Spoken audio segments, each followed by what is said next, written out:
Hello বন্ধুরা, welcome to my channel টুইটিস টুইট। তো আমরা রেডি হয়েছিলাম একটু মহিষমর্দিনীর মেলায় বেরোবো। তো কালনায় ফেমাস মেলা এটা। মা মহিষমর্দিনী এসেছে, তাকে তো আমি দর্শন করতে গেছিলাম। সেই ভিডিও তো তোমাদেরকে দিয়েই দিয়েছি শর্টে, তো তোমরা ওখানে গিয়ে দেখে নিও। তো চারিপাশ দিয়ে মেলা বসে গেছে। আর আমরা গেছিলাম নবমীর দিনকে। তো সেই দিন খুব প্রচণ্ড ভিড় ছিল, আর গরমের মধ্যে তো দরদর করে ঘামছি, দাঁড়ানো যাচ্ছিল না, এত কষ্ট হচ্ছিল।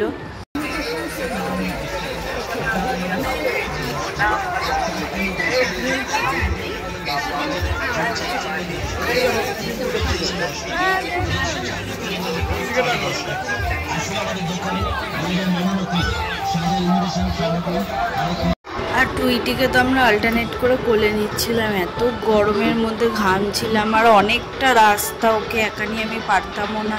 একবার ওর বাবা নিচ্ছে, একবার ওর দাদু নিচ্ছে। আর মেলায় গেলেই না এটা ওটা দেখলেই এটা ওটা কিনতে ইচ্ছা করে, মনে হয় সবই কিনে নিয়ে যাই। আছে যে জিনিসটা, সেই জিনিসটাও মনে হয় যেন এটা নেই আমার কাছে, থাক নিয়ে যাই একটু। দেখলেই মনে হয় যেন সবই লাগবে, আমার কিছুই নেই আমার কাছে।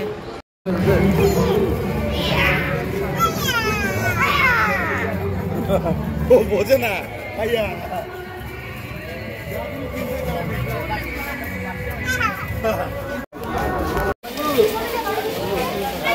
টুইটিকে একটা বেলুন কিনে দিয়েছি ওর দাদু।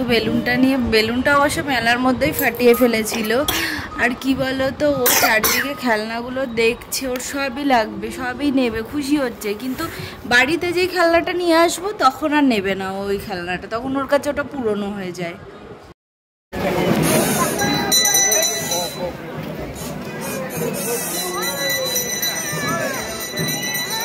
তারপরে গেছিলাম মায়ের দর্শন করতে, গিয়ে দেখি মায়ের আরতি হচ্ছে, দিয়ে ওখানে দাঁড়িয়েছিলাম, আরতি দেখছিলাম, খুবই ভালো লাগছিল।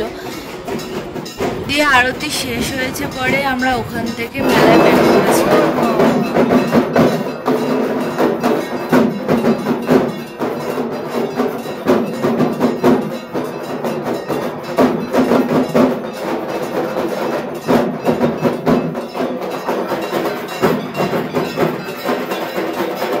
তারপরে ওখানে দাঁড়িয়ে একটু মথুরার কেক খেয়ে নিয়েছিলাম। তারপরে গেছি জাম্পিংয়ের সাইডে, দিয়ে এটা দেখে ওর দাদু ওকে নিয়ে গেছিল, সামনে নিয়ে গেছে, ওকে দাঁড় করিয়েছে। ও বড়দের সাথে ভেতরে যাবে, গিয়ে লাফাবে, কিন্তু ও তো ওটা স্পঞ্জের মতো নরম নরম ছিল, তো ওখানে দাঁড়াতে পারছিল না, ও ব্যালেন্স করতে পারবে না, এখনো অনেক ছোট। তো ওদেরকে দেখে এত খুশি হচ্ছে ও ভেতরে যাবে, কিন্তু ওর দাদু ওকে ধরে রেখেছিল সামনে।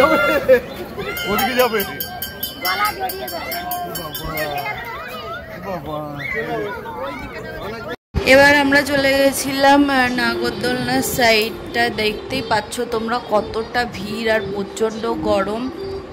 তো আমি তো নাগরদোলনায় উঠি না, আমার প্রচণ্ড ভয় লাগে, আমি উঠতে পারি না, মাথা ঘোরায়, প্রচণ্ড কষ্ট হয়, বমি বমি পায়। তো সবাই উঠছিল, ওটাই দেখছিলাম আমি।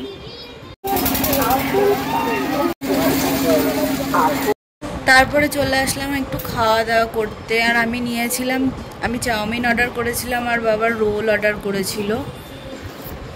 আর আমার রোলের থেকে চাউমিনটা একটু বেশি ভালো লাগে, রোলটা অতটা ভালো খাই না আমি।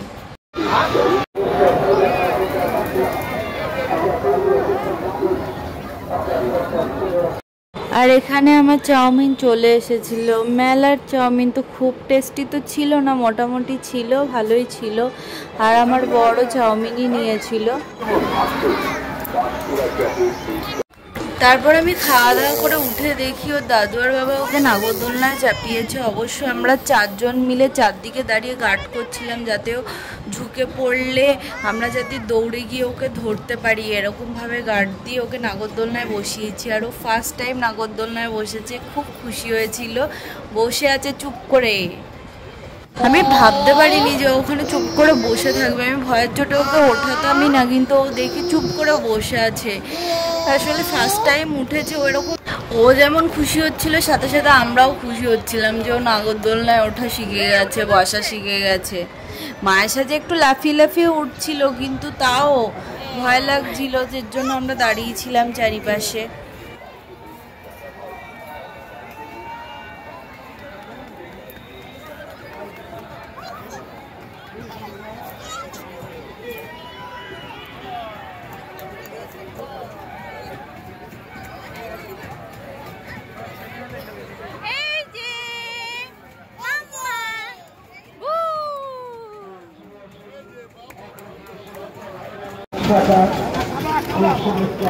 যে মহিলা জাদুঘর যার নাম আপনারা শুনেছেন, যে সুদার নেপাল থেকে এসছে, এই লেডিস ম্যাজিশিয়ান, এই হচ্ছে নিশা, যার খেলা আপনারা বাড়িতে টুকরো করে পৃথক করে দেবেন।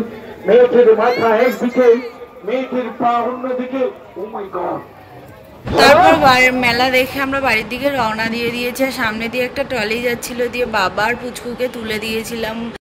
অনেকটা রাস্তা ছিল, দিয়ে বাবা ওকে ধরে বসেছিল আর আমরা হেঁটেই যাচ্ছিলাম। তো আজকের জন্য এটুকুনি, দেখা হবে পরের ভিডিওতে।